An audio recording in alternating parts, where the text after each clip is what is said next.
Hey guys, Matt from Total MTG here, and today I am showcasing a little deck for you. I tried in card form the other day with my mate James. The deck worked pretty well, to be honest, so I thought I'd show it to you. It's mono green, it's standard, it's mono green. I call it the energy, because it's all about energy. So let's have a little look at the deck, shall we? We run some Attune the Ethers. Now these search for love, we get a basic land card that we need. Goes and gets our forest, but all importantly gives us 2 energy counters, which is, you know, on theme of the deck. This is what we want to do. We want to get energy.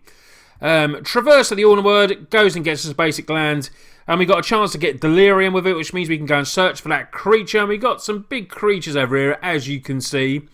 We can play a couple of Evolving Wilds to help with Delirium. Also play Ether Hubs, just going back to the land for a minute here. Plays, you know, it taps for any colour, but we only need greens. And it can tap for colourless as well, which helps with, like, we can play Woodweavers, Multiform, you know, lots of stuff off this as well. But, you know, it gives us that energy counter that can be all important. The only other different type of land that I run is a Blighted Woodland that can sacrifice and go and get yourself some forests. But back to the other spells. Woodweaver's Puzzle-Knots, we run 4 of them. Ends the battlefield, gains 3 life, gets 3 energy counters, sack it, 3 life, get 3 energy counters as well. So, you know, 6 life, 6 energy counters, very good. Obviously, sacking as well helps us with Delirium, like I was already saying. Pulses of Marassa, I found that these were in my sideboard, and I've had to put them in the main board because they were so good for me. You know, gaining that 6 life and returning a creature, you know, whether it's a creature that gives you energy accounts or anything like that. A lot of people, you know, we're getting a lot of energy because we want to do an Architect of the Untamed. We want to pay that 8 energy for a 6/6 colourless beast. And, you know, this will obviously get killed quite often. It's only 3 toughness.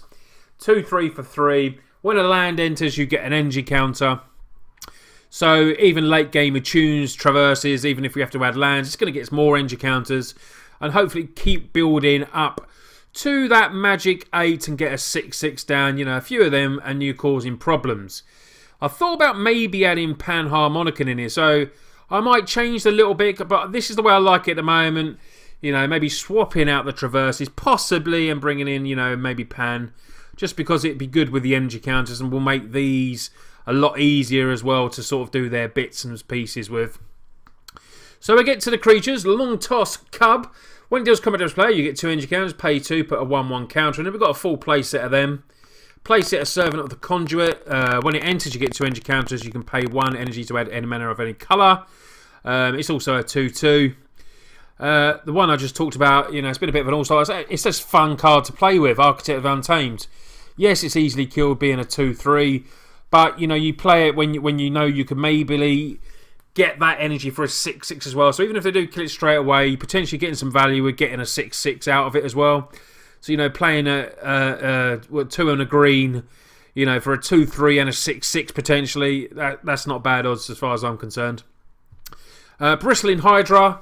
I do love me a Hydra. This comes in, you get 3 energy counters, you pay 3, give it a counter, and it gets hexproof until end of turn, and it's a 4/3 already as well, so you can make it straight up to a 5/4 potentially. Gets out of the way of some of the removal. We've got a full 4 of them. A couple of Vajura's Gearhulk. In my card form deck, I've got 4 of these and 2 of these, but I found online it's just been better working out of this. I don't know why. It's been obviously a lot of Planeswalkers, and I need the flying a lot of the time.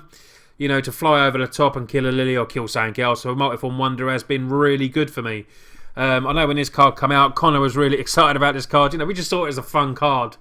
Energy, get 3 energy counters. Obviously, we've got a lot of energy counters.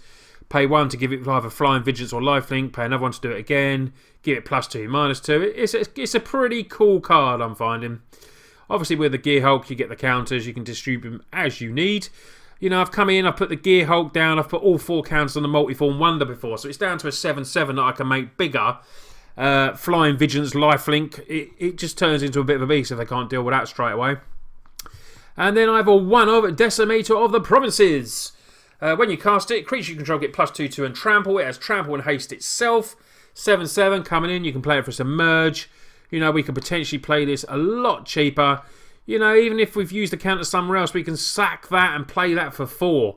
You know, it's really good. Or, you know, whatever you want to do. Sack, you know, this if it's no good or anything. Yeah, the deck, you know, it's got a lot of, you know, synergy. It's got a nice balance, you know, 1s into 2s into 3s into 4s into 5s. It's got a lot of, you know, a lot of nice curve there. 23 lands, 23 creatures. It's been performing really, really well. I like this. You know, I've played against the Mono Blue Flash, done well against that. Black Green Delirium as well. But, you know, you're going to lose a lot of the time to those decks as well because they're so good. But as long as this keeps putting up a few wins, I will persist with it. And, you know, it is a sort of fun deck. You know, back to the old mono green, really fun. Get some big creatures. That's what green does. Bit of stompy, and that's what it's all about. So let's get to the sideboard. My sideboard at the moment, I've got a couple of Blossom Defense. You know, maybe want to give. It's good for protecting the Multiform Wonder. +2/2 hexproof to end of turn. Change it up. Maybe put some Death Touch Nirwood Dryads in there. They can become 2/2s with Delirium. Like I said before, we've got ways of getting Delirium. Clip Wings. Each opponent sacrifices a creature with flying. Good for making them sack their Emrakuls. If there's a one creature down, get them to sack their Emrakul. You know, it's protection for an instance, but you know, you're targeting the opponent, each opponent, so you're not actually targeting Emrakul. I think that's, you know, I'm right in saying that. So, Dustwatch Recruiter, maybe bringing some extra creature, helps you find creatures with the, you know, the 2 and 3.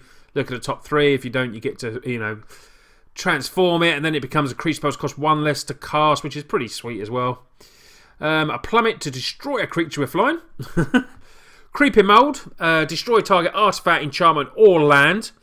You know, maybe we need to destroy the land sometimes. You've got Westvale Abbeys before they flip and stuff like that. You know, they're pretty annoying. A lot of that on MTGO for sure. Reclaiming Vines as well, destroy artifact, enchantment, or land. And then we've got a one of Green Ward and Marassa, the good card that comes in. You return a target card to your hand. When it dies, you get to exile and return another card. So, always great value in mono green decks with Green Ward and Marassa. So, you know, could make a case for being in the main deck with a couple maybe, and, you know, flashing back the Pulse and Marassas, getting the life, going back and forward with that. That's, you know, usually the way I've sort of done that with that before. But yeah, guys, this is The Energy. Mono green, The Energy. Nice little brew that I made. I hope you like the deck.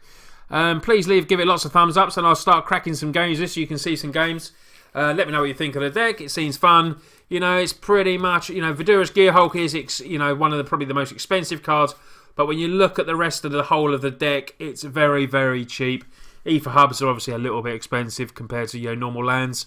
But, you know, Long Task, all this is very dirt cheap. So, definitely worth giving a make and having some fun, getting some energy and dropping some big creatures. Anyway, guys, thanks for watching. If you're new to us, press that subscribe button. Thanks a lot for all your support, and see you again soon. Cheers, guys.